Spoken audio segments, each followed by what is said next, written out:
You will hear two biology students called Helen and Colin talking about the report they are writing on their recent field trip to a seaside area called Rocky Bay. First, you have some time to look at questions 21 to 26.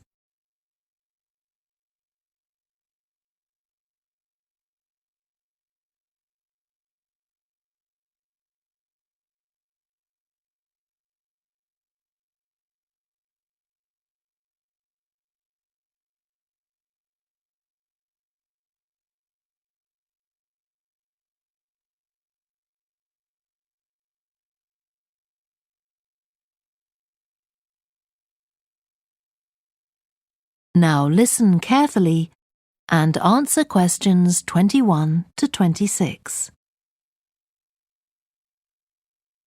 I've brought my notes on our biology field trip to Rocky Bay, Colin, so we can work on our report on the research we did together.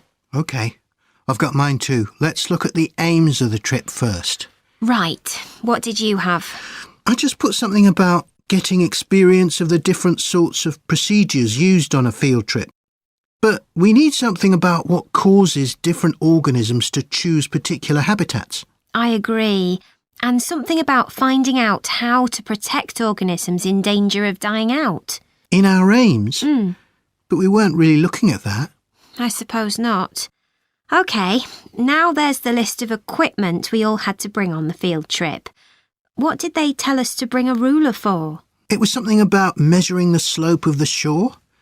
But of course we didn't need it because we were measuring wind direction and we'd brought the compass for that. But not the piece of string to hold up in the air.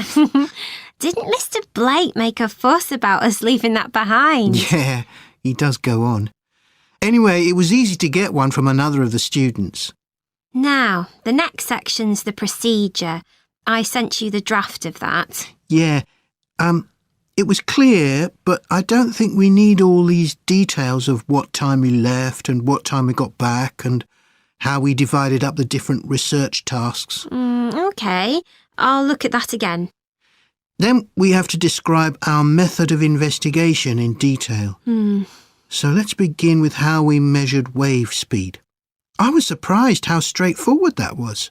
I'd expected us to have some sort of high-tech device, not just stand there and count the number of waves per minute.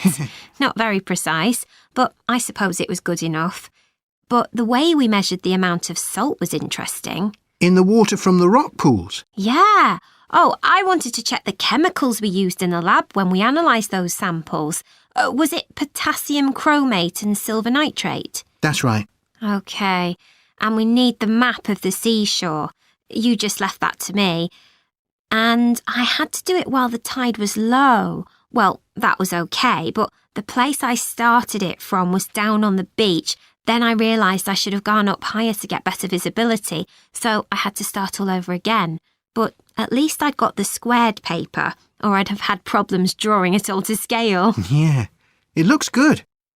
We could get a map of the region off the internet and see if we need to make any changes. I had a look, but I couldn't find anything. But you took some pictures, didn't you?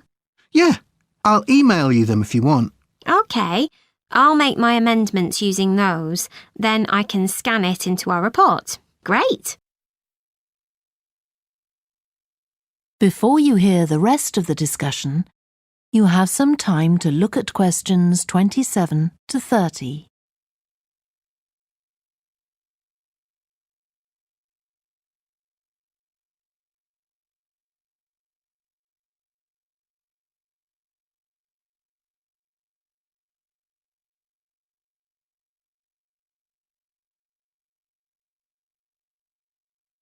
Now listen and answer questions 27 to 30.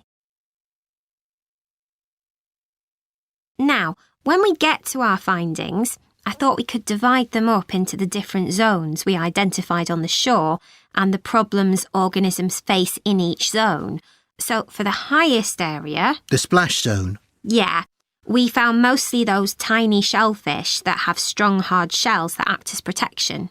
But not from other organisms that might eat them, predators. No, that's not the main danger for them. but the shells prevent them from drying out because they're in the open air for most of the time. Right. And since they're exposed, they need to be able to find some sort of shelter or cover themselves up so they don't get too hot. Then in the middle and lower zones nearer the sea, we need to discuss the effects of wave action. Yes, and how organisms develop structures to prevent themselves from being swept away or even destroyed by being smashed against the rocks. I haven't done anything on the geological changes. I don't know what to put for that. No, we weren't concentrating on that. Maybe we need to find some websites. Good idea. I've got the lecture notes from Mr. Blake's geology course, but they're too general. But we could ask him which books on our reading list might be most helpful. Right. OK. Now, I did a draft of the section of sources of possible error in our research, but I don't know if you agree. For example, the size of the sample and whether it's big enough to make any general conclusions from. But I thought, actually, we did have quite a big sample. We did. And our general method of observation seemed quite reliable. But we might not be all that accurate as far as the actual numbers go. Yeah, we might have missed some organisms, if they were hiding under a rock, for example. I wasn't sure about the way we described their habitats. I decided it was probably OK. Yeah, and the descriptions we gave of the smaller organisms, they weren't very detailed, but they were adequate in this context. I'm not sure we identified all the species correctly, though. OK, we'd better mention that. Now,